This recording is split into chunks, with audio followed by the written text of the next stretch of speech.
aujourd'hui, pour poursuivre un petit peu dans les tensions qu'on retrouve au niveau de la cheville et du pied, je vais vous montrer de quelle façon je m'y prends en ce qui me concerne pour m'aider à améliorer notamment la flexion de ma cheville ou d'une manière générale, assouplir les arches qui composent le pied et m'aider dans ma pratique sportive à améliorer mon pas de course pour la course à pied, mais aussi certains mouvements en haltérophilie ou d'autres disciplines.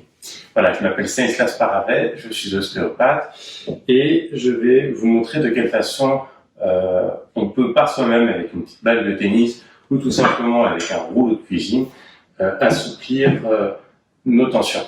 Ce qui va être intéressant après par la suite, ça va être de travailler la mobilité. Là, on a cherché à stimuler un petit peu les mécanorécepteurs, propriocepteurs, et ce qu'on va faire maintenant, c'est d'assouplir un petit peu cette cheville. Alors, il y a un exercice qui est intéressant, c'est de bien ancrer la cheville au sol et de venir avec notre buste apporter notre poids de corps, vers l'avant. Alors, cherchez plutôt à ce que votre genou et votre hanche aillent vers l'extérieur qu'à l'intérieur. Alors, pour protéger un peu la cheville, je vous recommande, voilà, pas que la cheville, mais pour protéger le genou, je vais y arriver, je vous recommande plutôt de chercher à rapporter votre poids de corps, voilà, sur un axe à peu près à 30 degrés vers l'extérieur. Et vous allez, voilà, vous reposer comme ceci. Dans cette position-là, vous voyez, mon talon reste toujours ancré au sol, je m'avance vers l'avant du pied, et ce que je vais faire, c'est qu'à un moment donné, une fois que j'ai trouvé la position maximale possible, qui m'est permise par ma cheville, je vais chercher à repousser mon pied dans le sol, de telle sorte à ce que mon genou repousse mon buste vers l'arrière, comme si je voulais tout simplement me redresser. Sauf que, à ce mouvement-là, moi, je vais rester avec mon poids de corps, essayer de maintenir mon genou le plus vers l'avant et le bas, donc vers le sol, possible. Donc, dans cette position, je contracte, donc c'est-à-dire j'essaie de me repousser vers l'arrière, 1, 2, 3, et vous voyez, je garde ma main au niveau du coup de pied au sol pour garder un point fixe. Donc 1, 2, 3, j'attends, ça se relâche, et au fur et à mesure, je gagne un peu plus vers l'extérieur et un peu plus vers le sol. Puis je recommence. 1, 2, 3, j'arrête, ça se relâche, j'attends quelques secondes, et je continue. 1, 2, 3, je relâche, et je continue. Alors là, je le fais au poids de corps. Après, je travaille aussi avec des kettles. Donc les kettles, c'est des poids avec une anse, et vous pouvez faire la même chose en posant un poids ici sur le genou. Vous maintenez le poids là sur le genou, et vous essayez, avec le même principe, à repousser vers l'arrière, comme je vous l'ai montré, avec le poids de corps. Donc ça, c'est un très bon exercice pour assouplir la cheville en dorsiflexion. Maintenant, si je voulais assouplir ma cheville à l'inverse, en flexion plantaire, eh bien, je me mettrais plutôt dans cette position-là et je chercherais, voilà, il me semble vous l'avoir bien monté dans les vidéos précédentes, simplement à me rasseoir sur mes talons et petit à petit, voilà, me laisser pencher vers l'arrière jusqu'à pouvoir soulever, en fait, mes genoux du sol. Donc ça crée quand même beaucoup de tension au niveau des chevilles, mais c'est excellent pour pouvoir retrouver une mobilité globale de ma cheville, aussi bien en flexion plantaire qu'en flexion dorsale. Ça, c'était pour la cheville. Maintenant, on va descendre petit à petit sur ce qu'on appelle le médio-pied et l'avant-pied.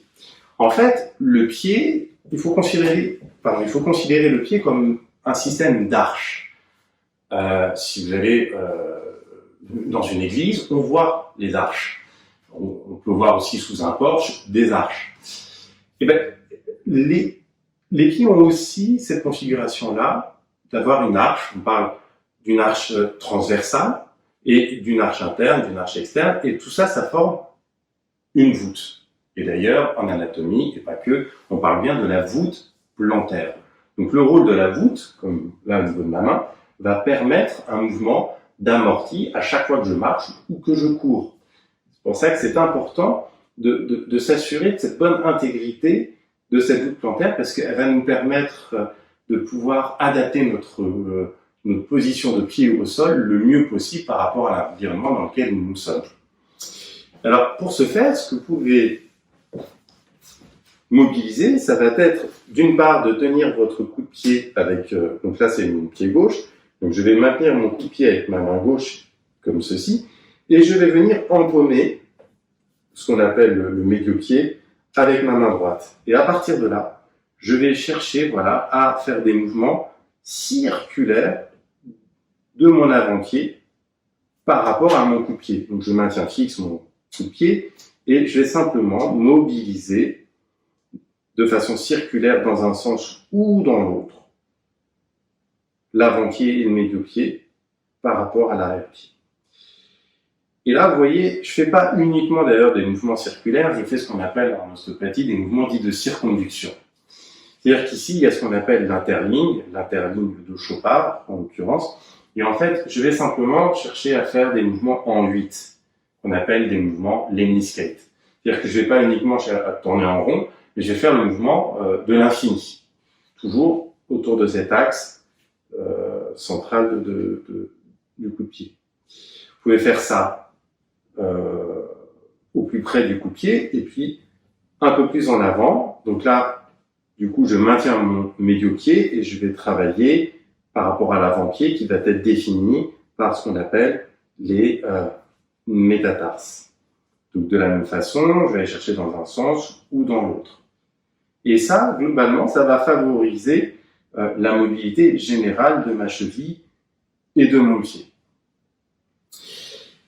Donc, pour poursuivre, d'un point de vue articulaire, ce que vous pouvez faire pour améliorer la souplesse de votre cheville et de votre pied, ça va être, pareil, de travailler autour des phalanges des orteils.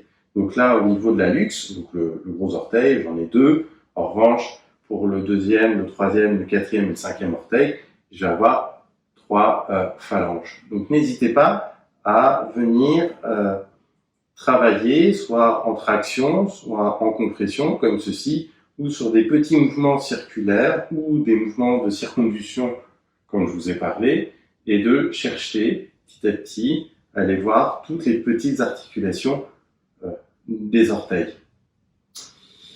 Dernière technique qui est hyper intéressante, ça va être de venir positionner nos doigts à chaque intervalle de nos orteils. Alors, si on est normalement bien constitué, on doit pouvoir y arriver. Maintenant, si c'est vraiment pas possible pour vous, vous sautez entre 2 orteils et vous gardez contact avec les autres. Vous voyez, là, je place mon index, mon majeur, mon annulaire et mon auriculaire vraiment à l'intervalle de mes orteils. Et là, je vais chercher, à favoriser une flexion dorsale ou au contraire une flexion plantaire, mais je peux, sur des mouvements de circonduction ou des mouvements circulaires, pareil, chercher à travailler, à libérer toutes les tensions des phalanges, des métatarses, de l'avant-pied.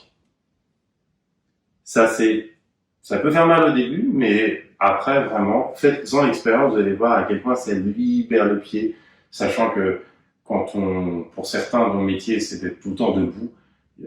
C'est vraiment très agréable le soir de venir soulager un petit peu toute cette pression qui s'emmagasine dans nos pieds. Pour terminer, je vais revenir sur ce qu'on appelle la voûte plantaire. Donc la voûte plantaire qui est ici et qui contient beaucoup de ce qu'on appelle le tissu adipeux. Donc c'est un petit molleton de graisse, et il y a ce qu'on appelle la fameuse aponévrose plantaire, qui est une aponévrose qui entoure le muscle là, ici au niveau de la voûte plantaire. Il y a pas mal de problèmes chez des coureurs notamment, qui par défaut de positionnement de pied au sol, ou alors chez les coureurs minimalistes, donc, qui portent des chaussures particulières, qui presque courent à même le sol, peuvent présenter des tensions de cette fameuse aponévrose plantaire. Dans ces cas-là, je vous invite, voilà, à utiliser une balle de tennis ou un rouleau comme ceci et de chercher, voilà, à faire rouler le rouleau sur toute la surface de cette voûte plantaire. Donc là, l'idéal quand même, c'est de se mettre debout et d'utiliser son poids de corps et de chercher, voilà, à localiser là où c'est un peu plus douloureux. Et à partir de là, de voir si vous, en mettant votre pied plus vers l'intérieur, est-ce que c'est mieux? Voilà, là je trouve un point de tension, je reste dessus, je travaille, mais je peux aussi aller chercher un peu plus vers l'extérieur. Voilà, et je rayonne, je cherche à trouver tous les points de tension et dès que j'en trouve un, je reste dessus. Je cherche à l'assouplir jusqu'à temps que je ne sente plus de douleur et que je sente que ça se ramollisse. Voilà, ça, tous ces exercices que je vous ai montrés sont excellents pour retrouver de la mobilité, de la souplesse, de la cheville, du pied d'une manière générale. Et tant qu'à faire, je vous conseille de le faire aussi bien à gauche qu'à droite. Voilà, j'espère que cette vidéo vous aura plu. N'hésitez pas dans vos commentaires à poser des questions. Et pour ceux que ça intéresse, je poste également des vidéos sur Instagram, sur des petits exercices à faire de façon journalière. Et n'hésitez pas à y jeter un petit coup d'œil. Voilà, à bientôt.